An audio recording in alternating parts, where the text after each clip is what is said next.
आज तारीख है 27 अगस्त 2026 दिन गुरुवार। नमस्कार, मैं शिल्पी और स्वागत है आपका हमारे चैनल यूएई खबर में। खबरों में आगे बढ़ते हुए हम सबसे पहले नजर डालेंगे आज की हेडलाइंस पर, फिर जानेंगे खबरों को विस्तार से। दुबई का म्यूजियम ऑफ फ्यूचर घूमने का आखिरी मौका 1 सितंबर से हो रहा बंद। अबू धाबी में बच्चों की सुरक्षा की पूरी जिम्मेदारी स्कूलों की, नए नियम जारी। यूएई में बैंकिंग ऐप और ऑनलाइन खरीदारी के लिए सुरक्षा और कड़ी, ग्राहकों को मिलेंगे नया सुरक्षा इंतजाम। दुबई पुलिस ने जारी की चेतावनी, नौकरी और रेजिडेंसी का झांसा देकर हो रही वीजा ठगी। यूएई में फिर बदलेगा मौसम, बारिश के साथ तेज हवाएं और धूल का असर, तापमान 39 डिग्री सेल्सियस तक। और आखिर में हम जानेंगे क्या है आज के रियाल रेट्स, क्या है आज के गोल्ड रेट्स और क्या है आज के दिरहम रेट्स। तो चलिए खबरों को जानते हैं विस्तार से। दुबई का म्यूजियम ऑफ द फ्यूचर घूमने का आखिरी मौका 1 सितंबर से हो रहा बंद। दुबई का मशहूर म्यूजियम ऑफ द फ्यूचर 1 सितंबर 2026 से कुछ समय के लिए बंद होने जा रहा है। म्यूजियम में बड़े स्तर पर बदलाव और नवीनीकरण यानी रेनोवेशन का काम किया जाएगा, जिसके बाद 2027 में इसे नए अनुभवों और सुविधाओं के साथ फिर से लोगों के लिए खोला जाएगा। इस दौरान संग्रहालय में नई तकनीक और भविष्य से जुड़ी कई नई चीजें शामिल की जाएंगी। इसका मकसद लोगों को पहले से ज्यादा बेहतर और रोचक अनुभव देना है। अगर आप दुबई घूमने जा रहे हैं और म्यूजियम ऑफ द फ्यूचर देखने का सोच रहे हैं तो 1 सितंबर से पहले आपकी यात्रा की योजना जरूर बना ले, क्योंकि इसके बाद कुछ समय तक यहाँ प्रवेश बंद रहेगा। 2027 में दोबारा खुलने के बाद यहाँ आने वाले लोगों को पहले से अलग और नए अनुभव देखने को मिल सकते हैं। अबू धाबी में बच्चों की सुरक्षा की पूरी जिम्मेदारी स्कूलों की, नए नियम जारी। अबू धाबी में बच्चों की सुरक्षा को लेकर शिक्षा विभाग ने स्कूलों के लिए सख्त निर्देश जारी किए हैं। नए नियमों के तहत छात्रों की सुरक्षा की पूरी जिम्मेदारी स्कूलों की होगी, चाहे बच्चा स्कूल परिसर में हो या स्कूल की तरफ से आयोजित किसी गतिविधि में शामिल हो। स्कूलों को बच्चों की सुरक्षा के लिए पहले से जोखिम की पहचान करनी होगी और किसी भी आपात स्थिति से निपटने की पूरी तैयारी रखनी होगी। शिक्षकों और कर्मचारियों को भी सुरक्षा से जुड़े जरूरी प्रशिक्षण देने पर जोर दिया गया है। इसके अलावा स्कूलों को बच्चों के आने जाने, खेलकूद, शैक्षणिक यात्राओं और दूसरी गतिविधियों के दौरान भी सुरक्षा व्यवस्था पर विशेष ध्यान देना होगा। शिक्षा विभाग का कहना है कि बच्चों की पढ़ाई के साथ उनकी सुरक्षा सबसे बड़ी प्राथमिकता है, इसलिए स्कूलों को इसमें किसी भी तरह की लापरवाही नहीं करनी चाहिए। यूएई में फिर बदलेगा मौसम, बारिश के साथ तेज हवाएं और धूल का असर, तापमान 49 डिग्री सेल्सियस तक। यूएई में एक बार फिर मौसम का मिजाज बदलने वाला है। मौसम विभाग के अनुसार गुरुवार को देश के कुछ हिस्सों में बारिश, तेज हवाएं और धूल उड़ने की स्थिति बन सकती है। वहीं अंदरूनी इलाकों में तापमान 49 डिग्री सेल्सियस तक पहुंचने का अनुमान है। दोपहर के समय खासकर पूर्वी और दक्षिणी इलाकों में बादल बनने और बारिश होने की संभावना है। इन बादलों का असर कुछ अंदरूनी क्षेत्रों तक भी पहुंच सकता है। तेज हवाओं के कारण खुले इलाकों में धूल उड़ सकती है, जिससे दृश्यता कम होने की आशंका है। ऐसे मौसम में वाहन चालकों को खास सावधानी बरतने की जरूरत है। यानी यूएई में आने वाले दिनों में एक तरफ 49 डिग्री सेल्सियस तक गर्मी रहेगी तो दूसरी तरफ बारिश और तेज हवाओं से मौसम में अचानक बदलाव भी देखने को मिल सकता है। यूएई के स्कूलों में नए शैक्षणिक बदलाव, विज्ञान से लेकर एआई तक में बदलाव। यूएई में 2026-2027 के नए शैक्षणिक वर्ष यानी कि न्यू एकेडमिक ईयर से स्कूलों के पाठ्यक्रम में कई बड़े बदलाव किए गए हैं। शिक्षा मंत्रालय ने विज्ञान के विषयों में बदलाव के साथ कुछ कक्षाओं और शिक्षा स्तरों की पढ़ाई का ढांचा भी तैयार किया है। सबसे खास बदलाव कृत्रिम बुद्धिमत्ता यानी एआई की पढ़ाई में किया गया है। एआई को डिजाइन, इनोवेशन और कंप्यूटर साइंस के साथ जोड़कर अब एक नया विषय आर्टिफिशियल इंटेलिजेंस एंड टेक्नोलॉजी बनाया गया है। इसके अलावा छोटी कक्षाओं में चीनी भाषा की पढ़ाई में भी बदलाव किया गया है। किंडरगार्टन और पहली दूसरी कक्षा में चीनी भाषा की पढ़ाई बंद करने का फैसला किया गया है। मंत्रालय का कहना है कि इन बदलावों का उद्देश्य छात्रों को बदलती दुनिया और नई तकनीकों के लिए बेहतर तरीके से तैयार करना है। यानी नए शैक्षणिक वर्ष में यूएई के छात्रों को पढ़ाई के तरीके और कुछ विषयों में साफ बदलाव देखने को मिलेगा। अजमान में पैगंबर मोहम्मद के जन्मदिन पर 28 अगस्त को सरकारी छुट्टी की घोषणा। अजमान सरकार ने पैगंबर मोहम्मद के जन्मदिवस के मौके पर 28 अगस्त शुक्रवार को सरकारी विभागों के लिए सार्वजनिक अवकाश घोषित किया है। इस छुट्टी के बाद सरकारी कामकाज 31 अगस्त सोमवार से दोबारा शुरू होगा। इससे अजमान के सरकारी कर्मचारियों को शुक्रवार से रविवार तक लगातार 3 दिन की छुट्टी मिलेगी। हालांकि जिन कर्मचारियों की ड्यूटी जरूरी सेवाओं या लोगों को सीधे सेवा देने से जुड़ी है, उनके कामकाज की व्यवस्था अलग हो सकती है। पूरे यूएई के संघीय और निजी क्षेत्र के कर्मचारियों के लिए भी 28 अगस्त को सवेतन सार्वजनिक अवकाश घोषित किया गया है। सामान्य शनिवार रविवार की छुट्टी के साथ उन्हें भी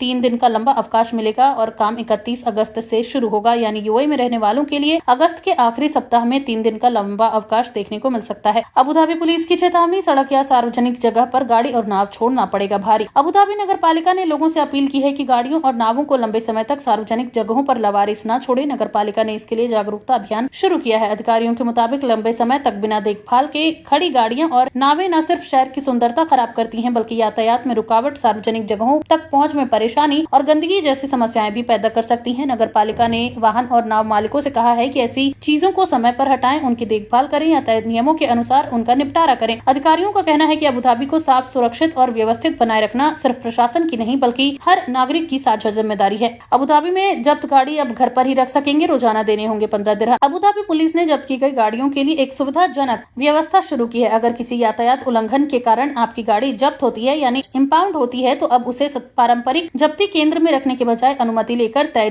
जगह पर अपने पास रखा जा सकता है। इसके लिए रोजाना 15 दिरहम का शुल्क देना होगा। गाड़ी में एक विशेष इलेक्ट्रॉनिक उपकरण लगाया जाएगा जो उसकी आवाजाही पर नजर रखेगा। अगर गाड़ी को बिना अनुमति के हिलाया गया तो इसकी सूचना तुरंत निगरानी केंद्र को मिल जाएगी। इस सुविधा के लिए टैम्प के जरिए या ग्राहक सेवा केंद्र पर आवेदन किया जा सकता है। ये सुविधा कार, ट्रक, बस और दूसरे वाहनों पर लागू होती है जिन पर जब्ती का नियम लगा हो। यानी गाड़ी जब्त होने की स्थिति में अब उसे अपने तय स्थान पर रखने का विकल्प भी मिल गया है, लेकिन इसके लिए पुलिस की शर्तों का पूरी तरह पालन करना होगा। दुबई के 6 स्कूल इलाकों में यातायात व्यवस्था बेहतर, 10 से ज्यादा स्कूलों को फायदा। दुबई में नए शैक्षणिक सत्र से पहले 6 स्कूल इलाकों में सड़क और यातायात से जुड़े सुधार पूरे कर लिए गए हैं। अब इन कामों से 10 से ज्यादा स्कूलों में आने जाने वाले विद्यार्थियों, अभिभावकों और कर्मचारियों को सुविधा मिलेगी। इन इलाकों में वाडी Al Safa, 4 Al Barsha, Al Seef, Dubai Motor City, Dubai Studio City और अल सुफू शामिल है। यहाँ नई सड़क, अतिरिक्त पार्किंग, आने जाने के रास्तों में सुधार और यातायात को नियंत्रित करने के इंतजाम किए गए हैं। मोटर सिटी और स्टूडियो सिटी में नई सड़क से स्कूलों तक पहुंच आसान होगी, जबकि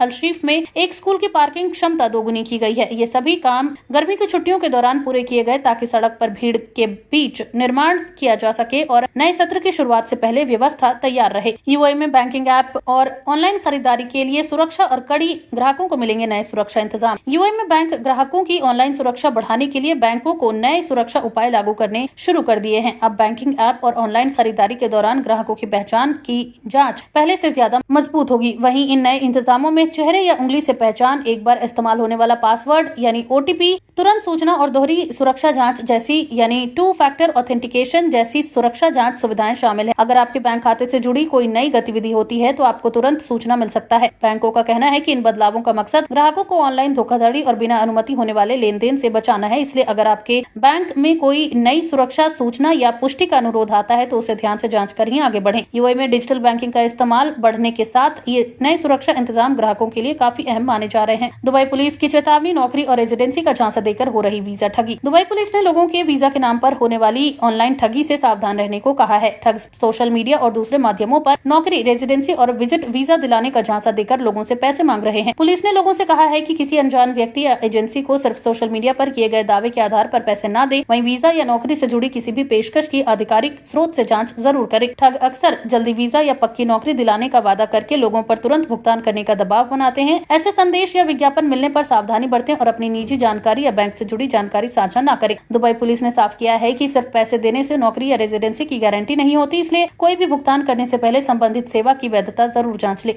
अब जानते हैं क्या है आज के रियाल रेट। तो आज 1 सऊदी रियाल के मुकाबले 25.37 रुपए है, जो कि पिछले दिन 25.40 रुपए पर था। वहीं 1 सऊदी रियाल के मुकाबले आज 40.59 नेपाली रुपी है, जो कि पिछले दिन 40.72 नेपाली रुपी था। वहीं 1 सऊदी रियाल के मुकाबले आज 32.70 बांग्लादेशी टका है, जो कि पिछले दिन 32.77 बांग्लादेशी टका था। वहीं 1 सऊदी रियाल के मुकाबले आज 73.91 पाकिस्तानी रुपी है, जो कि पिछले दिन 73.97 पाकिस्तानी रुपी था। वहीं 1 सऊदी रियाल के मुकाबले आज 25.37 भूटानी करेंसी है, जो कि पिछले दिन 25.40 भूटानी करेंसी पर था।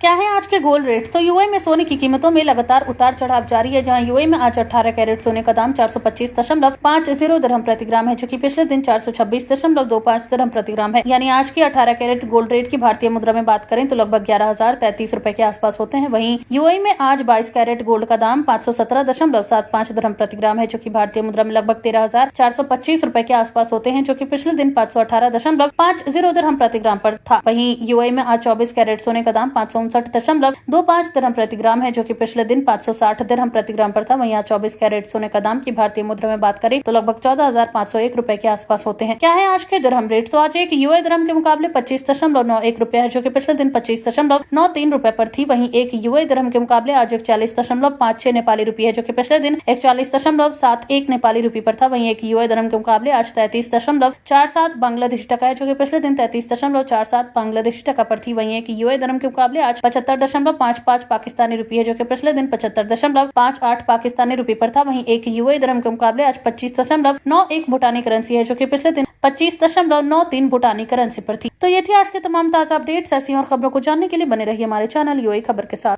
धन्यवाद।